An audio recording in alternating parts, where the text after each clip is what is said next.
영화 같은 만남부터 초고속 결혼까지 정말 주목을 한몸에 받았던 선우은숙과 유영재가 끝내 이혼을 택했는데, 애초에 알려진 것과 달리 협의 이혼이 아니라 재판상 이혼이 진행되고 있다고 합니다. 두 사람이 소송까지 간 것은 이혼 의사는 합의가 된 상황이고 재산 분할에 대한 합의가 이루어지지 않았다는 뜻인데요. 선우은숙은 재산이 거의 다 자기 명의이고 재혼할 때 본인이 가지고 온 것이므로 재산 분할을 할 것이 없다는 입장이고, 유영재는 자기도 결혼 생활 동안 재산 형성에 기여한 내용과 정도를 고려하여 소송을 통하여 재산 분할을 받겠다는 입장입니다. 뉴질랜드에서 65세 된 선우은숙을 상어배에 혼자 태워놓고 희죽거리면서 한국에서 보자고 손을 흔들 때 끔찍했는데, 그때 선우은숙이 심장마비로 죽었으면 유영재는 얼마를 받았을까요? 법정 상속분에 따르면 자식들은 모두 똑같은 비율로 상속받고 배우자는 자식들의 1.5배를 상속합니다. 따라서 선우은숙은 아들이 2명 있으니 유영재가 7분의 3, 자식들이 각각 7분의 2씩을 상속하게 되는 것인데, 선우은숙의 재산이 200억이라면 유영재가 85억을 상속받는 것이죠. 선우은숙은 엄청난 재력가로 재산이 어마어마하다고 알려졌는데요. 그녀의 재산 수준을 본 이들은 그 자리에서 경악을 금치 못했다고 하는데, 선우은숙의 엄청난 재력은 방송을 통해 잘 알려졌죠. 선우은숙이 살던 집은 서울 서초구 서초동에 위치한 서초아트자이 펜트하우스로 23층과 24층 복층으로 이루어져 있습니다. 현재는 시세가 45억이라고 하는데 2007년 분양 당시 서울 강남권에서 평당 3,400만 원에 육박하는 역대 최고가 아파트로 분양되었고, 내가구가 분양되는 101평형 펜트하우스의 분양가는 34억이었죠. 이뿐만 아니라 방송을 통해서도 13억 원에 매매한 빌딩이 180억으로 올랐다고 밝힌 적도 있고, 지금도 방송 출연으로 돈을 벌고 있으면서 아들 사업 자금으로 빌딩 하나 정도를 보태줬다는 이야기도 했죠. 그리고 유영재와 신혼집으로 살았던 서초동 빌라도 선우은숙이 해온 것인데, 두 사람은 비교할 수 없을 정도로 수준 차이가 났습니다. 유영재는 결혼 전 목동 인근의 20평도 되지 않는 오피스텔에서 거주를 했는데, 이 오피스텔은 실제 매매가가 2억도 되지 않았고 유영재가 매매로 구입한 것인지조차 확인되지 않았죠. 선우은숙과 유영재는 만난 지 8일 만에 결혼하겠다고 했을 때도 너무 가볍게 느꼈고 어울리지 않는 커플이었는데 결국 헤어졌습니다. 누가 봐도 헤어지는 건 시간 문제였는데, 결국 소송을 통해 변호사들이 해결하는 이혼이면 선우은숙이 돈을 넘겨야 이혼이 가능하겠는데요.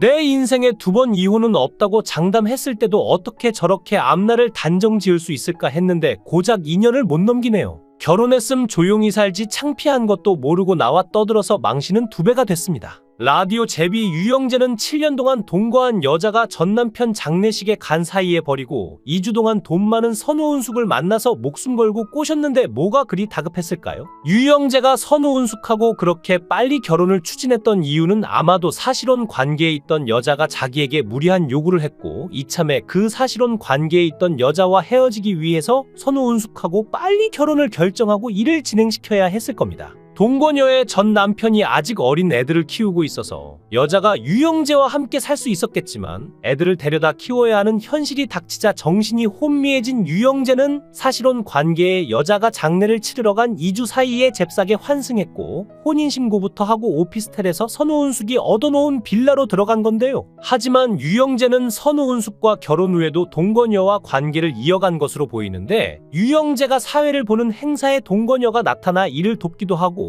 유영재는 상가집 간다고 하면서 새벽 5시에 들어오는 날이 많았다고 하죠. 유영재는 여자가 있으니까 선우은숙을 살갑게 대해주는 것도 없고 고칠 생각도 없고 재혼한 지 얼마 됐다고 각서를 쓰고 하는 건데요. 유영재는 선우은숙이 돈이 있으니까 일부러 접근해 호구로 삼았을 테고 오래 살 생각도 없었는데, 동치미에서 주구장창 자신의 흉을 보고 떠드니 없던 정도 더 떨어졌을 겁니다. 선우은숙은 뭐가 모자라는지, 여자들은 50만 넘어도 밥 차리기 싫어하는데 나이 66세에 밥 차리고 시집살이가 웬 말인가요? 66살이라는 선우은숙의 나이는 아마도 인생에서 나이라는 숫자로만 보면 결혼 혹은 재혼이라는 단어에서 훌쩍 멀어진 것만 같은 연령대가 아닐까 싶은데요. 선우은숙은 지난 2월에 유영재와 동치미에 출연했는데, 선우은숙은 1년 사이에 폭삭 늙어 있었죠. 부러울 것 없는 사람이 딱 하나 남편 없는 거 채우려고 나머지를 다 놓아버리나 싶어 안타까웠습니다. 사는 게 다 거기서 거긴데 재혼에 대한 환상이 너무 큰 듯했고, 전 국민에게 사생활 다 공개하는 것은 결국 자기 얼굴에 침 뱉는 격이 아닌가 했습니다. 둘이 성격 차이도 많이 나지만 살아온 수준 차이가 너무 나죠.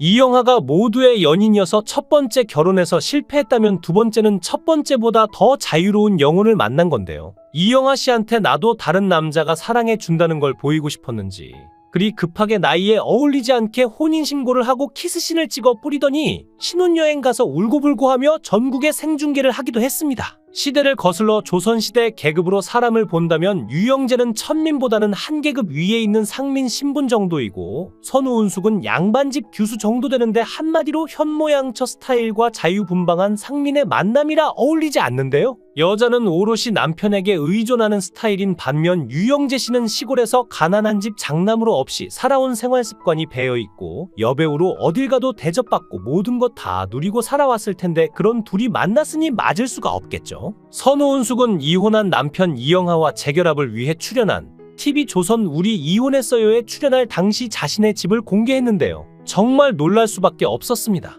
23층과 24층 복층으로 꼭대기에 위치한 선우은숙의 집은 무려 100평으로 2층으로 나뉘어서 생활할 수 있는 공간이 있는 곳이었는데요. 통창으로 예술의 전당 및 공원이 그림처럼 펼쳐지고 테라스까지 있어서 전원생활 못지않은 로맨틱한 분위기까지 누릴 수가 있었죠. 서초아트자이 같은 경우 무엇보다 탁 트인 조망권이 굉장히 매력적이었는데 모든 곳에서 파노라마 뷰를 감상할 수 있고 다방면으로 설치된 창문으로 개방감을 주는 데다 채광이 참 좋은 곳이라고 합니다. 선우은숙의 집 평수는 분양 면적은 101평, 전용 면적은 80평인데 방이 4개, 욕실이 3개인데다 복층 구조라 대가족이 거주해도 좋을 정도였죠. 궁궐 같은 집에 세련되고 고급스러운 인테리어가 눈에 띄었는데 이날 방송에서 이영하는 그녀와 함께 집을 둘러보는 장면이 나왔습니다. 혼자 쓰기 아쉬운 넓은 테라스부터 현관부터 엄청 널찍하고 고급스러웠죠. 결혼 10주년에 같이 산 의자, 준비된 주방까지 두 사람은 집안 곳곳 결혼 생활 당시 함께 사용했던 가구들을 보며 옛 기억을 떠올렸는데요. 선우은숙은 옷방도 공개했는데 옷방 한가득 한 개에 2천에서 3천만 원씩 하는 에르메스 버킨백과 캘리백 등이 끝도 없이 진열되어 있었죠. 에르메스 매니아 선우은숙의 빛깔 나는 명품 취향이 살짝 드러난 모습이었습니다. 당시 선우은숙이 타고 다니는 차량도 화제였는데 선우은숙은 매니저가 데리러 오지 않을 때는 자신의 레인지로버 보그를 직접 운전해 다녔습니다. 이 차량의 가격은 약 2억 원 선이죠. 이날 선우은숙은 사실 예전에 아들 사업자금으로 빌딩 하나 정도를 해줬다. 그걸 기반으로 이제 자리 잡아서 잘 산다. 그래도 엄마가 해줄 수 있는 건 아직도 해준다라고 말했습니다. 선우은숙은 동치미에 나와서 혼인신고를 시작으로 호들갑을 떨며 방송에서 뽀뽀하는 장면을 보이고 고자여도 사랑한다 하고 TV에 나와 좋아 죽겠다는 듯 자랑한 때가 1년도 안 됐지요. 순수한 저희는 나이 들어 재혼도 행복해질 수 있다는 재혼전도사의 소명의식을 갖고 계신 듯 보였지만 이번에 또 이혼 소식을 전하며 2번 이혼한 여자로 안타까운 소식을 또 한 번 전하게 되었습니다. 모쪼록 안타까운 결정을 내린 선우은숙과 유영재의 앞날에 이제는 좋은 일만 있기를 기원하겠습니다. 영상을 끝까지 시청해 주시고 귀한 시간 내주셔서 대단히 감사합니다. 구독, 좋아요 꼭 부탁드립니다. 더 좋은 영상으로 보답하겠습니다. 거원행